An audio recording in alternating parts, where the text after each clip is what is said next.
नमस्कार साथियों, मेरा नाम पंकज परमार। राज्य सेवा परीक्षा में एज ए डिप्टी कलेक्टर के पद पर मेरा चयन हुआ है। रणनीतिक 51 बैच का एक हिस्सा रट्टा मार सीरीज, जो आपको रणनीतिक 51 जितने भी लोगों ने ज्वाइन किया है उसके साथ आपको रट्टा मार सीरीज, पॉकेट नोट सीरीज और जो 10,000 MCQs की हमारी जो सीरीज है जिसमें लगभग 100 FLT और साथ ही साथ में बलराम सर द्वारा संपूर्ण MP का जो रिवीजन है और उसके साथ साथ कैसे हमको 75+ क्वेश्चन की लीड करनी है उसकी जानकारी आपको मिलेगी और बहुत ही प्रिसाइज इन्फॉर्मेशन जानकारी आपको मिलेगी। तो आप जितने भी लोग हैं, मात्र 1499 रुपये में उपलब्ध है, तो उसको आप ज्वाइन करिए और फटाफट इन सब चीज़ों का लाभ लीजिए, है ना। रट्टा मार सीरीज का जो हमारा आज का जो टॉपिक है वो है आर्टिफिशियल इंटेलिजेंस, है ना। AI से संबंधित जितने भी छोटे छोटे फैक्ट है वो मैं जानकारी मैं आपको दूंगा कि कौन इसके जनक है, father of AI robotics, grand father of AI robotics, word किसने दिया था, कोरल कपक ने दिया था, एलन ट्यूरिंग क्या होता है, ट्यूरिंग टेस्ट क्या होता है, ठीक है ना। AI की जो नियम, जैसे रोबोटिक्स जो नियम है, AI कितने प्रकार के होते हैं, है ना। इंडिया में कौन कौन से फेमस AI जो टूल्स है उसके बारे में मैं आपको इसमें छोटी मोटी जानकारी दूंगा। रट्टा मार सीरीज का मेन उद्देश्य ये है, आपको रटाना है। और इसमें कोई भी मैं आपको, जैसे मान लो AI की डेफिनेशन क्या है क्या नहीं है, ये सब आप पढ़ लेना, पर उन फैक्टों की ओर आपका ध्यान आकर्षित करूंगा जो आपको इंफॉर्मेटिव रहेगी, ठीक है। इसके बारे में हम 4-5 सेगमेंट में हम जाएंगे कि इसका इंट्रोडक्शन क्या रहेगा, हिस्ट्री क्या है, प्रकार क्या है, एप्लीकेशन, AI डिवाइस और इंडिया में डेवलपमेंट कैसा क्या रहेगा, ठीक है ना। तो इसकी जानकारी मैं आपको इसमें दूंगा,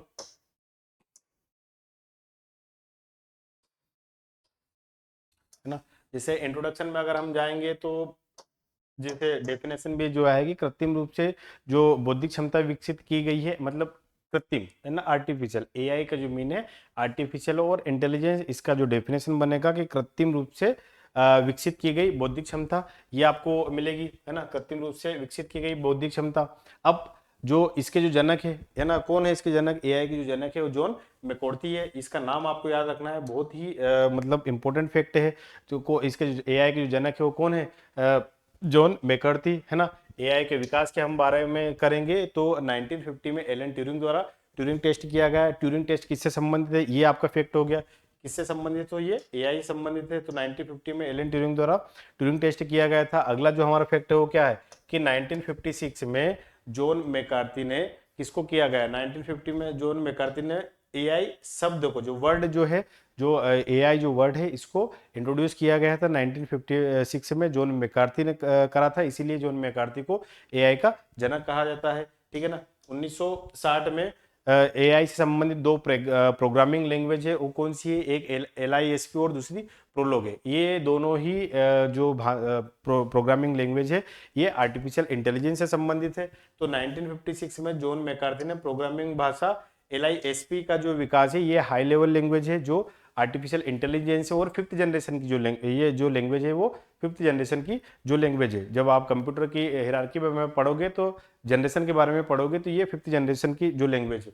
उसी के साथ साथ जॉन मैकार्थी को फादर ऑफ AI भी कहा जाता है, जनक भी है और फादर ऑफ AI भी है ना। 1973 में फ्रांस के जो एलन कोलमेरट है, एलन 19 वो जो LISP का विकास हुआ था जॉन मैकार्थी ने 1960 में किया था। 1973 में एलन कोलमेरट ने प्रोलॉग जो प्रोग्रामिंग लैंग्वेज है उसका विकास किया गया है। तो इससे दो संबंधित भाषा LISP और प्रोलॉग को आपको इसके फुल फॉर्म भी आपको याद करके रखने हैं, ठीक है ना। ये अब हो गया। फिर 1981 में, है ना, जापान ने सबसे पहले AI हेतु फिफ्थ जनरेशन की जो योजना बनाई, प्लान जो बनाया था 1981 में जापान द्वारा बनाया गया था।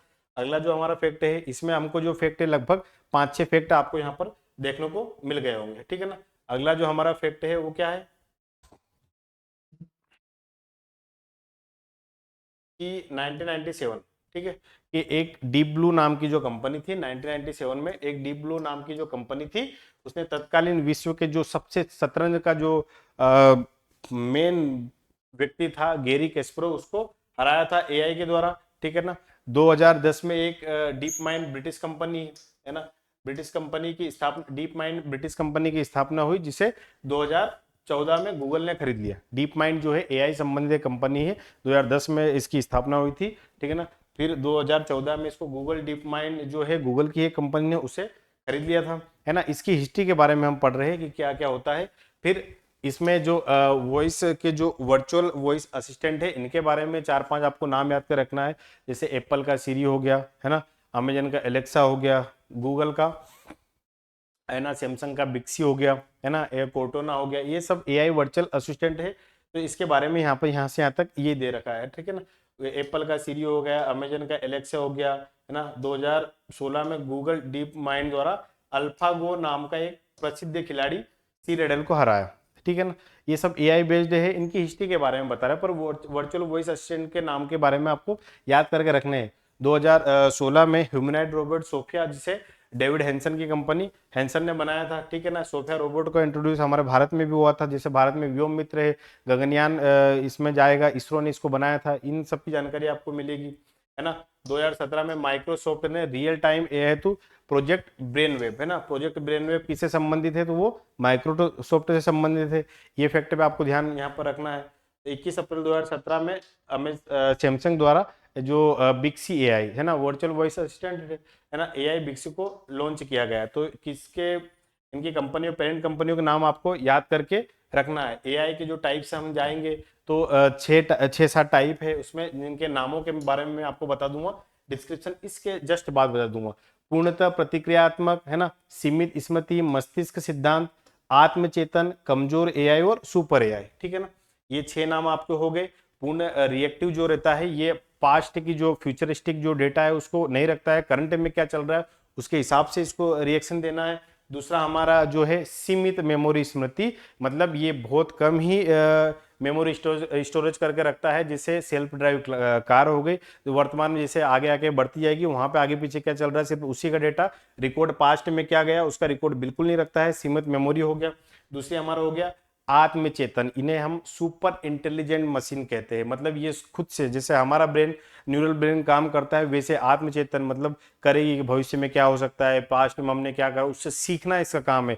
तो इसको हम सुपर इंटेलिजेंस कहते हैं। अगला हमारा जो है ये वीक एआई, केवल एक ही टास्क परफॉर्म करने में फोकस करता है, इसलिए इसको वीक एआई कहते हैं। एग्जाम्पल के तौर पर एप्पल का सीरी, अमेजन का एलेक्सा और एग्जाम्पल वीक एआई के एग्जाम्पल है, ठीक है ना। फिर सुपर एआई के एग्जाम्पल, इसमें मानव के समान बुद्धिमत्ता होती है, जैसा हमारा काम है वैसे ही इसका काम रहेगा। कैसे पर्यावरण से कैसे सीखेगा, आसपास के लोगों से कैसे कैसे वो बिहेव करते हैं, कैसा उनका किस स्थिति में उनका रिएक्शन आता है, तो इनको हम सुपर एआई का हो जाएगा एग्जाम्पल के तौर पर, है ना। सुपर एआई के जो एग्जाम्पल है मतलब ये जो है समस्या जैसे आ रही है तो उनके विकल्पों को खोजकर एक बेहतर विकल्प आपको देगा, और उस विकल्प के क्या क्या परिणाम हो सकते हैं उनके बारे में आपको जानकारी मिलेगी, है ना। एप्लीकेशन के बारे में हम बात करेंगे तो एआई का क्या क्या अनुप्रयोग है ना। एआई तो मतलब जीवन के हर फील्ड में है, ठीक है। तो इसके अनुप्रयोग में हम जाएंगे तो सेल्फ ड्राइव कार हो गई हमारा, ठीक है ना। अनुप्रयोग में आप जाओगे तो इसको अलग अलग कर लेना कि सामाजिक, आर्थिक, राजनीतिक वाले में, ठीक है ना, प्रशासन में कैसे एआई का उपयोग करोगे, तो ये सब फैक्ट है। कृषि एग्रीकल्चर में कैसे करोगे, पर्यावरण में कैसे करोगे, समुद्र विज्ञान में कैसे करोगे, ठीक है ना। तो ये सब आपकी हो जाएगी हमारी, है ना। सेल्फ ड्राइव क्लास हो गए, डिजिटल सहायक, स्मार्ट स्पीकर में हम वर्चुअल वॉइस असिस्टेंट में नाम रखेंगे सीरी, एलेक्सा, कोर्टेना और गूगल असिस्टेंट हमारा गूगल का हो गया, ठीक है ना। ट्रांसलेशन में हम अगर हम वर्ड जैसे इसका जेमिनी में हम जाएंगे तो बोलेंगे कि चाइना में इसको क्या इस लैंग्वेज में हमको ट्रांसलेट करके दिखाओ, तो तुरंत ट्रांसलेशन में हमारा हो गया, है ना। फेस रिकॉग्निशन में हमारा एआई का उपयोग हो जाएगा, है ना। एग्रीकल्चर के क्षेत्र में radio surgery, telemedicine, nano robot, त्वचा कैंसर का पता लगाने में, एमआरआई में हम इसका उपयोग कर सकते हैं। फिर उसके बाद एग्रीकल्चर क्षेत्र में, है ना, जैसे हम रोबोटिक्स जो आंकड़े जो रहते हैं एआई बेस्ड, है ना, हम पढ़ेंगे आंकड़ों के बारे में। शिक्षा क्षेत्र में, है ना, वित्तीय कानून क्षेत्र में, तो बहुत सारे इसके टाइप से हर क्षेत्र में एआई है ना। तो इसके ये हमारा हो गया। अगला जो हमारा हो जाएगा कि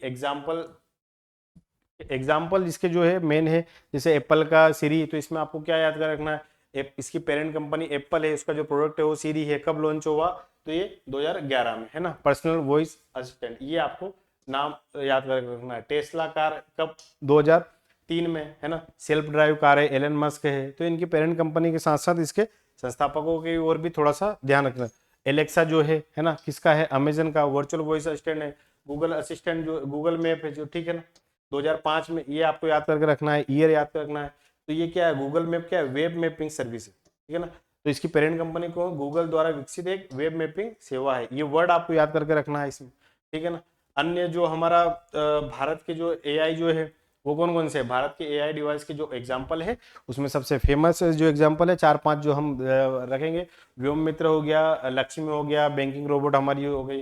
व्योम मित्र है ना, इसके बारे में मैंने आपको बताया था कि ये इसरो के द्वारा इसकी मतलब बनाया गया है। वो गगनयान मानव युक्त जो मिशन जो हमारा रहेगा गगनयान, उसमें इस एक रोबोट भी साथ में जाएगा, उसका नाम है व्योम मित्र। अगला जो हमारा है लक्ष्मी, है ना, भारत की पहली बैंकिंग रोबोट है लक्ष्मी। 2016 में तमिलनाडु की सिटी यूनियन बैंक में इसकी जो है पहली जो पोस्टिंग हुई थी वो कहाँ है, सिटी यूनियन बैंक के द्वारा इसको लॉन्च किया गया है। तो एआई बेस्ड रोबोट है। ट्रैफिक रोबोट जो हमारा रोबोट चौराहा है इंदौर का, है ना, वहां पर ट्रैफिक रोबोट बनाया था रेड, जिसमें जो वर्ड यूज किया रेड लाइट वॉयलेट डिटेक्शन, है ना, जो भी रेड लाइट को वॉयलेट करेगा उसका डिटेक्ट ये करेगा और उसकी चालानी कार्रवाई उस पर होगी, है ना। ये हमारा हो गया, है ना। आस्क दीक्षा जो चैटबॉट है आईआरसीटी जो हमारे Indian railway tourism catering service जो हमारी जो है कॉर्पोरेशन है 2018 में निर्मित, ये हिंदी भाषा में ग्राहकों से बातचीत करने में सक्षम है। एआई जो हमारा आईआरसीटीज का जो आस्क जो दीक्षा है ये हिंदी भाषा में बात करने में सक्षम है ना।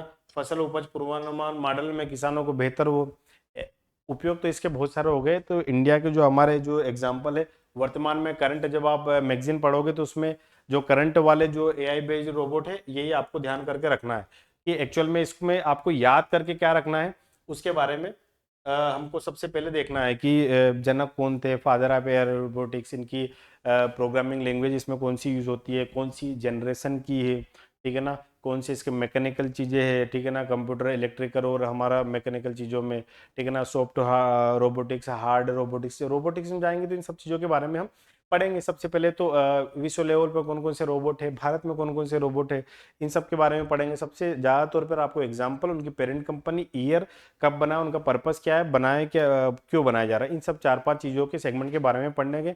और जिन्होंने भी रणनीतिक 51 बैच ज्वाइन नहीं करा आप तुरंत रणनीतिक 51 बैच ज्वाइन करें और आप 75+ क्वेश्चनों के साथ बहुत अच्छा स्कोर लेकर आए और मेंस के लिए एलिजिबल हो। संपूर्ण एमपी का जो रिवीजन हमारा बलराम सर कराएंगे, इकोनॉमिक सर्वे का जो रिवीजन है वो हमारे बलराम सर कराएंगे। साथ ही साथ आपको 100 टेस्ट का एक फॉर्मुलेशन है वो आपको मिलेगा, कैसे नेगेटिव मार्किंग में आपको डील करनी है, कैसे क्या करना है, इन सब के बारे में जानकारी मिलेगी। साथ ही साथ रट्टा मार सीरीज के 100 से 140 टॉपिक आपको मिलेंगे, उसी के साथ पॉकेट नोट्स सीरीज भी आपको मिलेगी। वो सारी चीज़ों का कॉम्बो आपको मिलेगा। तो धन्यवाद, मिलते हैं हम हमारी अगली क्लास में।